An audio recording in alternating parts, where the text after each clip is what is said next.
各位网友大家好，欢迎来到报明说。这期话题我们说的是中国和菲律宾达成14项新协议，两国关系的全面改善，美国阴谋破产。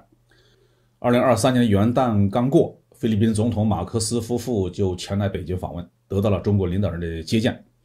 两国领导人共叙友谊，不但排除了两国关系的隐患，还确定了建立全面合作伙伴关系，公开正式的回击了美国挑唆中菲关系的企图。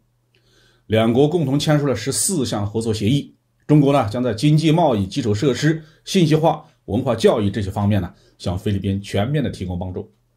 中菲之间本来是有南海主权矛盾的，应该说这些合作的协议充分体现了中方对菲方的帮助、让利以及各执争议、共建和平南海的良好的愿望。菲律宾上任总统杜特尔特就认识到，中菲南海主权的纠纷如果继续纠缠下去，菲律宾不仅将在南海领土主权问题上鸡飞蛋打，还将在经贸问题上吃大亏。这不会对中国造成什么损失，但菲律宾一定会因小失大，很不划算。菲律宾有个很难处理的问题，就是与美国是军事同盟国，这个盟友在最近几十年里面并没有为菲律宾的发展和和平提供帮助。二战以后，菲律宾从亚洲比较发达的国家一路下滑，成为亚洲最不发达国家之一。因为经济疲软，政府的财政支出能力弱，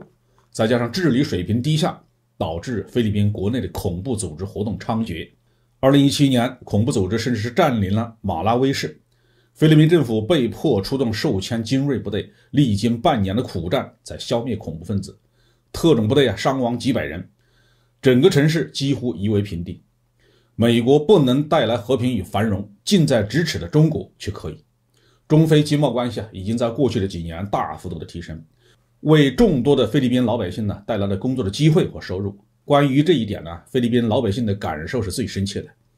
小马克思特意表示，他的父亲已故总统马克思为中菲关系的建立和发展发挥了关键作用。他承诺将在其先父奠定的基础上再接再厉，推动中菲关系提升到更高的水平。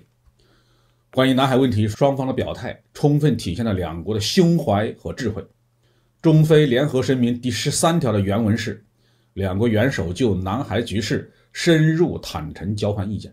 强调南海争议不是双边关系的全部，同意妥善管控分歧。双方重申维护及促进地区和平稳定、南海航行和飞越自由的重要性，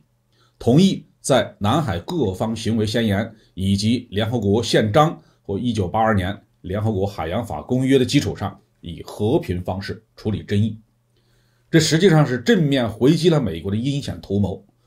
两国确实存在争议，但不能因此而激化矛盾，不能为此影响友好合作的大局。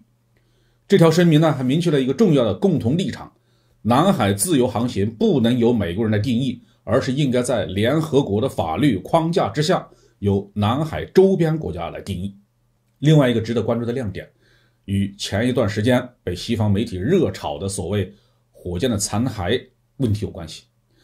海南的文昌已经是中国最重要的航天港之一了。中国最大的运载火箭长征5号从这个地方多次发射，完成了探月、探火、空间站的建设等重要任务。未来长征5号还会从这里频繁起飞，实现航班化的运行。火箭残骸的问题将长期存在，这一次两国在国家层面对此提出了长期的解决方案。我们上面所谈的这些都是具体的问题，核心问题是小马克思政府从一开始就对中国采取了全面合作的立场。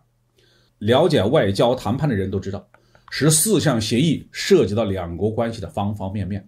涉及到全面提升菲律宾社会经济发展水平，绝不是仓促之间能够制定出来的。至少在小马克思2022年5月当选的时候起，两国的外交部门就在充分的沟通、积极合作起草文件。有些文件的起草可能要追溯到杜特尔特当政期间，而西方媒体显然是一点风声都没有听到。在接下来的时间里我们可以看看美国是如何应对中菲互相拥抱这个局势的。美国政府要好好的掂量一下，它唯一能够牵制住菲律宾的那份军事同盟关系还有几分的含金量。好，这期话题我们就说到这里。